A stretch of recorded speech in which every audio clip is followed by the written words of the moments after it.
தொலைக்காட்சி சேனலின் புதுவையின் இன்றைய நிகழ்வுகள். புதுச்சேரியில் உள்ள இந்திரா காந்தி அரசு பொது மருத்துவமனைக்கு ரூபாய் 4 கோடியில் புதிதாக சிடி ஸ்கேன் இயந்திரம் வாங்கப்பட்டுள்ளது. புதுச்சேரி இந்திரா காந்தி அரசு பொது மருத்துவமனைக்கு தினமும் சுமார் 10,000 பேர் வரை சிகிச்சைக்கு வந்து செல்கின்றனர். அவர்களில் 40 பேர் வரையில் சிடி ஸ்கேன் பரிசோதனைக்கு உட்படுத்தப்படுகின்றனர். இந்த மருத்துவமனையில் இருந்த எம்ஆர்ஐ ஸ்கேன் பழுதாகியுள்ளது. எனவே சிடி ஸ்கேன் பரிசோதனை மட்டுமே நடைபெற்று வருகிறது. இந்த நிலையில் ரூபாய் 4 கோடி செலவில் புதிய சிடி ஸ்கேன் வாங்கப்பட்டுள்ளது. ஜெர்மனியில் இருந்து தருவிக்கப்பட்ட இந்த புதிய இயந்திரத்தில் நவீன வசதிகள் உள்ளதாக மருத்துவமனை அதிகாரிகள் தெரிவித்தனர். மேலும் எம்ஆர்ஐ ஸ்கேன் இயந்திரமும் புதிதாக வாங்க நடவடிக்கை எடுக்கப்படும் எனவும் அவர்கள் தெரிவித்தனர். தாகூர் அரசு கலை கல்லூரியில் புதிதாக அமைக்கப்பட்டுள்ள அருங்காட்சியகத்தை அமைச்சர் நமச்சிவாயம் துவக்கி வைத்தார். தாகூர் அரசு கல்லூரியில் தொல்லியல் ஆவணங்களை பாதுகாக்கும் அருங்காட்சியகம் உருவாக்கப்பெற்றுள்ளது. கல்லூரியின் அரவிந்தர் நூலக வளாகத்தில் அமைக்கப்பட்டுள்ள அருங்காட்சியகத்தில் திறப்பு விழா நடந்தது. கல்லூரி முதல்வர் சசிகாந்த தாஸ் தலைமையில் நடைபெற்ற விழாவில் அமைச்சர் நமச்சிவாயம் சிறப்பு விருந்தினராக கலந்து கொண்டு அருங்காட்சியகத்தை திறந்து வைத்தார். இந்த நிகழ்ச்சியில் இந்திய தொல்லியல் துறை சென்னை வட்டத்தின் கண்காணிப்பாளர் முத்தையா காளிமுத்து, புதுச்சேரி கலை பண்பாட்டுத்துறை இயக்குநர் கலியபெருமாள் உட்பட பலர் கலந்து கொண்டனர். இந்த அருங்காட்சியகத்தில் கிமு 5ஆம் நூற்றாண்டு முதல் புதுச்சேரியில் கிடைத்த அரிய பொக்கிஷங்கள் பார்வைக்கு வைக்கப்பட்டுள்ளன. வரலாற்று காலம், வரலாற்றுக்கு முந்தைய காலம், கற்காலம் என புதுச்சேரியில் கிடைத்த தொல்லியல் பொருட்கள் வைக்கப்பட்டுள்ளன. பொதுமக்கள் அலுவலக நாட்களில் காலை 10 மணி முதல் மாலை 5:30 மணி வரை பொதுமக்கள் பார்வையிடலாம் என குறிப்பிடப்பட்டுள்ளது. தேசிய தத்தெடுப்பு மாதத்தை முன்னிட்டு மகளிர் மற்றும் குழந்தைகள் மேம்பாட்டுத்துறை சார்பில் நடைபெற்ற நிகழ்ச்சியை மாவட்ட ஆட்சியர் குலோத்துங்கன், துறை இயக்குநர் இளங்கோவன் ஆகியோர் துவக்கி வைத்தனர். மத்திய அரசின் வழிகாட்டுதலின்படி மகளிர் மற்றும் குழந்தைகள் மேம்பாட்டுத்துறை சார்பில் தேசிய தத்தெடுப்பு மாதம் 2024 காமராஜர் சாலையில் உள்ள தனியார் ஹோட்டலில் இன்று நடைபெற்றது. ஆதி திராவிடர் நலத்துறை மற்றும் மகளிர் மற்றும் குழந்தைகள் மேம்பாட்டுத்துறை பொறுப்பு இயக்குநர் இளங்கோவன் தலைமையில் நடைபெற்ற விழாவில் சிறப்பு விருந்தினராக மாவட்ட ஆட்சியர் குலோத்துங்கன் கலந்து கொண்டு விழாவை தொடங்கி வைத்து சிறப்புரையாற்றினார். வளர்ப்பு, பராமரிப்பு மற்றும் வளர்ப்பு தத்தெடுத்தல் மூலம் வயதான குழந்தைகளுக்கு மறுவாழ்வு அளித்தல் என்பதனை முக்கிய நோக்கமாக கொண்டு இந்த நிகழ்ச்சி நடைபெற்றது.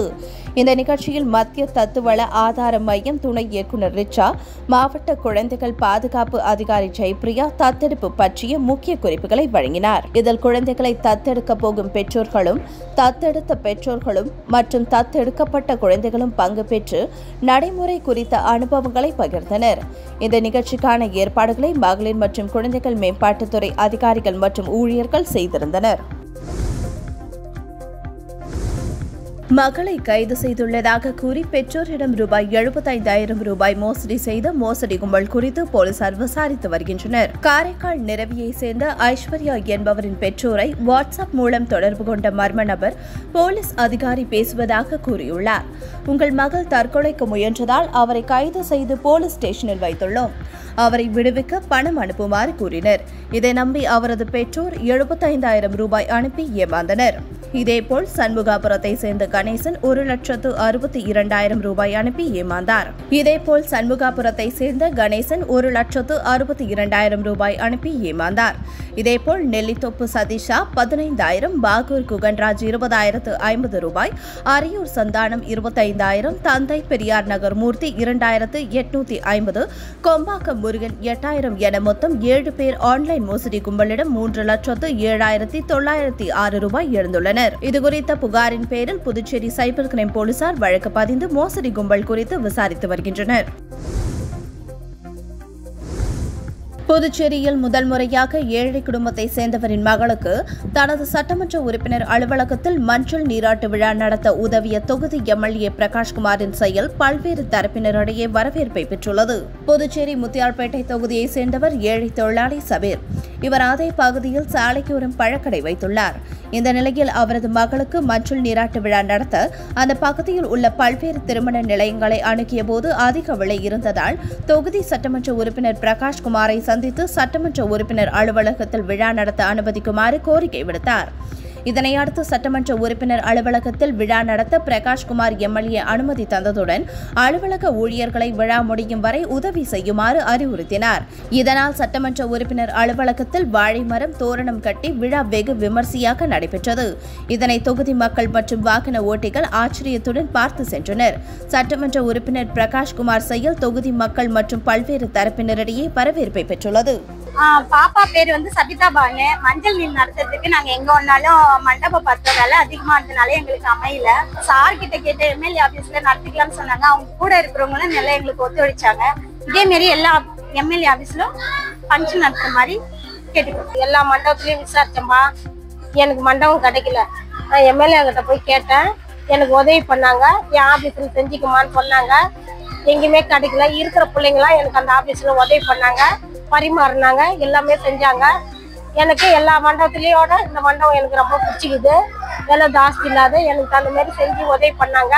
அதே மாரி எல்லாரும் வந்து செஞ்சாங்கன்னா பரவாயில்ல. எல்லா இடத்துலையும் எல்லா எம்எல்ஏவும் அது மாதிரி செய்யணும். புதுச்சேரியில் பைக்கில் கணவருடன் சென்ற கர்ப்பிணி பெண்ணிடம் மர்ம நபர்கள் நகையை பறித்து செல்லும் வீடியோ என சமூக வலைதளங்களில் வைரலாகிய நிலையில் அது உண்மை இல்லை, விபத்து என போலீசார் விளக்கம் அளித்துள்ளனர். புதுச்சேரி 45 அடி ரோட்டில் உள்ள காமராஜர் நகர் தொகுதி எம்எல்ஏ அலுவலகம் எதிரே இரவு நேரத்தில் கர்ப்பிணி பெண் ஒருவர் கணவருடன் பைக்கில் சென்று கொண்டிருந்தார். அவர்களை பின்தொடர்ந்து பைக்கில் வந்த 2 மர்ம நபர்கள் அப்பெண் கழுத்தில் அணிந்திருந்த செயினை அறுத்து கொண்டு வேகமாக தப்பி சென்றனர். அப்பொழுது கர்ப்பிணி பெண் கணவருடன் சாலையில் தடுமாறி விழும் வீடியோ என சமூக வலைதளங்களில் பரவியது. இந்த நிலையில் இந்த வீடியோ தொடர்பாக பெரியகடை போலீசார் விசாரித்த நிலையில் அங்கு செயின் பறிப்பு நடைபெறவில்லை என்றும் அது ஒரு விபத்து என விளக்கம் அளித்துள்ளனர். முத்தியால்பேட்டை சோலைநகர் கடல் அரிப்பை பார்வையிட்ட திமுக முன்னாள் எம்எல்ஏ நந்தா சரவணன் மீனவர்களின் கோரிக்கையான தூண்டில் வளைவு அமைப்பது குறித்து எதிர்க்கட்சித் தலைவர் சிவாவிடம் வலியுறுத்தி உரிய நடவடிக்கை எடுக்கப்படும் என மீனவர்களுக்கு வாக்குறுதி அளித்துள்ளார். புதுச்சேரியில் கடந்த 2 நாட்களாக மிதமான மழை பெய்து வந்தது. மேலும் தொடர்ந்து கடல் சீற்றமுடன் காணப்பட்டு வருவதால் சோலைநகர் மீனவர்கள் தங்கள் படகுகளையும் மீன்பிடி உபகரணங்களையும் பாதுகாப்பாக வைக்க இடமில்லாமல் தவித்து வந்தனர்.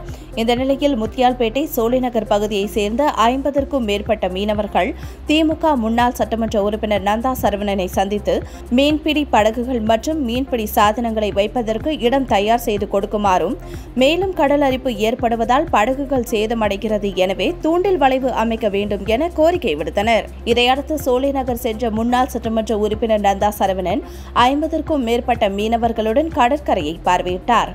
அப்பொழுது மீனவர்களின் தூண்டில் முள் வளைவு அமைக்க வேண்டும் என்ற கோரிக்கையை எதிர்க்கட்சித் தலைவர் சிவாவிடம் தெரிவித்து பிரச்சினைக்கு தீர்வு காண வலியுறுத்தி இந்த கோரிக்கை மீது உரிய நடவடிக்கை எடுக்கப்படும் என மீனவர்களுக்கு உறுதியளித்தார்.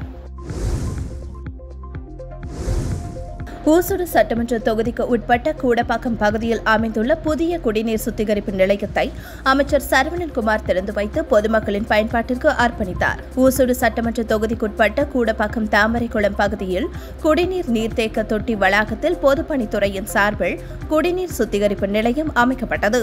ரூபாய் 10.62 லட்சத்தில் அமைக்கப்பட்ட புதிய சுத்திகரிப்பு நிலையத்தை இன்று ஆதி திராவிடர் நலத்துறை அமைச்சர் சாய்ச்சி சரவணன்குமார் தலைமை தாங்கி திறந்து வைத்தார். இந்த குடிநீர் சுத்திகரிப்பு நிலையம் மூலம் கூடப்பாக்கம், கோனேரிக்குப்பம், ஆகரம், உளவாய்க்கால் மற்றும் அதனை சுற்றியுள்ள பகுதிகளில் பொதுமக்கள் பயனடையுள்ளனர். ரூபாய் 7 செலுத்தி கேனில் 20 லிட்டர் குடிநீரை பெற்றுக் கொள்ளலாம். இந்த சுத்திகரிப்பு நிலையம் தினசரி 8000 லிட்டர் குடிநீரை சுத்திகரித்து பொதுமக்களுக்கு வழங்கும்.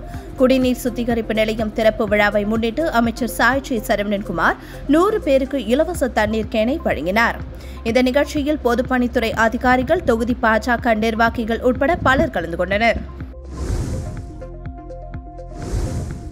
காரைக்காலில் கனமழை காரணமாக நீரில் மூழ்கிய 2000 ஏக்கர் விளைநிலங்களை அமைச்சர் திருமுருகன் நேரில் ஆய்வு செய்து விவசாயிகளுக்கு ஆறுதல் தெரிவித்தார். காரைக்கால் மாவட்டத்தில் பெய்து வரும் தொடர் கனமழை காரணமாக குடியிருப்பு மற்றும் சுமார் 2000 ஏக்கர் விவசாய நிலங்கள் நீரில் மூழ்கியுள்ளன. குறிப்பாக காரைக்கால் அடுத்த தளத்தெரு மேற்கு பகுதியில் அமைந்துள்ள சுமார் 200 ஏக்கர் விளைநிலங்கள் மழை நீரில் மூழ்கியுள்ளது. இந்நிலையில் இன்று அமைச்சர் திருமுருகன், வேளாண் துறை கூடுதல் இயக்குநர் கணேசன் உள்ளிட்ட அதிகாரிகளுடன் பாதிக்கப்பட்ட விளைநிலங்களை பார்வையிட்டு விவசாயிகளிடம் பாதிப்புகள் குறித்து கேட்டறிந்தார். குறிப்பாக தளத்தெரு, அண்டூர், தென்னங்குடி உள்ளிட்ட பகுதிகளில் உள்ள விளைநிலங்களில் விவசாயிகளுடன் வயலில் இறங்கி அமைச்சர் ஆய்வு செய்தார்.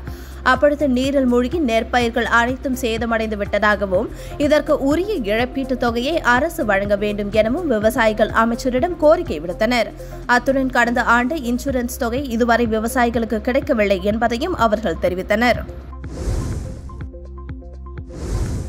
பொதுவெளியில் பேனர் விளம்பர பதாகைகள் வைத்தால் கிரிமினல் நடவடிக்கை எடுக்கப்படும் என புதுச்சேரி உழவர்கரை நகராட்சி ஆணையர்கள் எச்சரித்துள்ளனர்.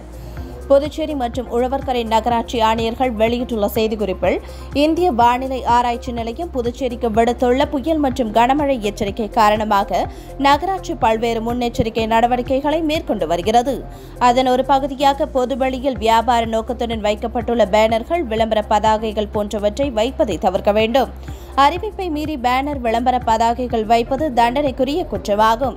இதை மீறி வியாபார நோக்கத்துடன் வைக்கப்படும் பதாகைகள், அபாயகரமான விளம்பர பதாகைகள் போன்றவற்றால் அசம்பாவிதம் ஏற்பட்டால் அவர்கள் மீது கடும் நடவடிக்கை எடுக்கப்படும்.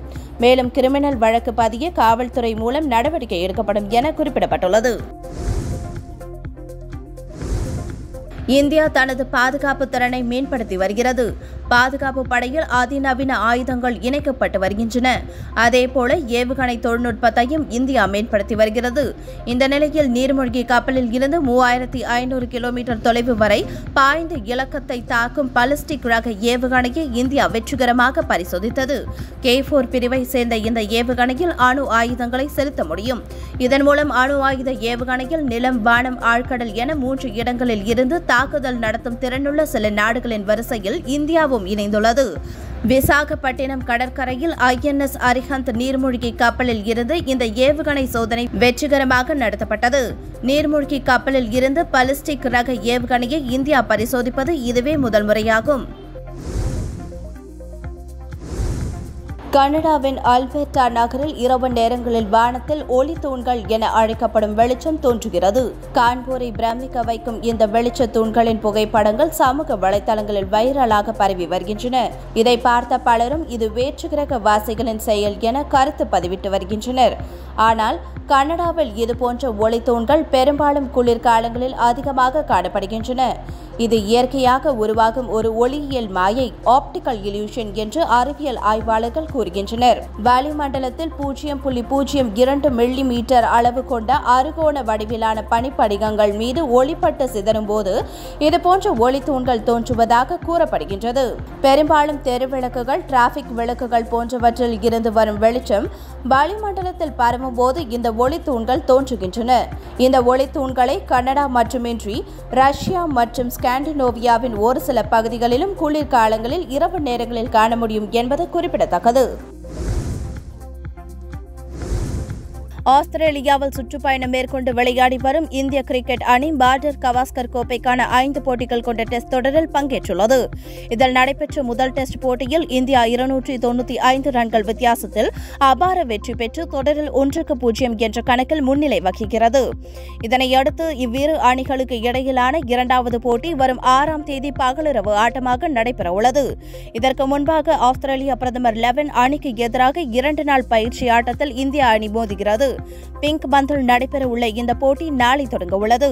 இதையொட்டி இந்திய வீரர்கள் ஆஸ்திரேலிய பிரதமர் ஆண்டனி அல்பானிஸை நேற்று நேரில் சந்தித்தனர். ஆஸ்திரேலிய நாடாளுமன்ற வளாகத்தில் இந்த சந்திப்பு நடைபெற்றது. அப்பொழுது இந்திய வீரர்களுடன் ஆண்டனி அல்பானிஸ் ஜாலியாக கலந்துரையாடினார். இத்துடன் சக்தி சேனலின் புதுவையின் இன்றைய நிகழ்வுகள் முடிவடைகின்றன. வணக்கம்.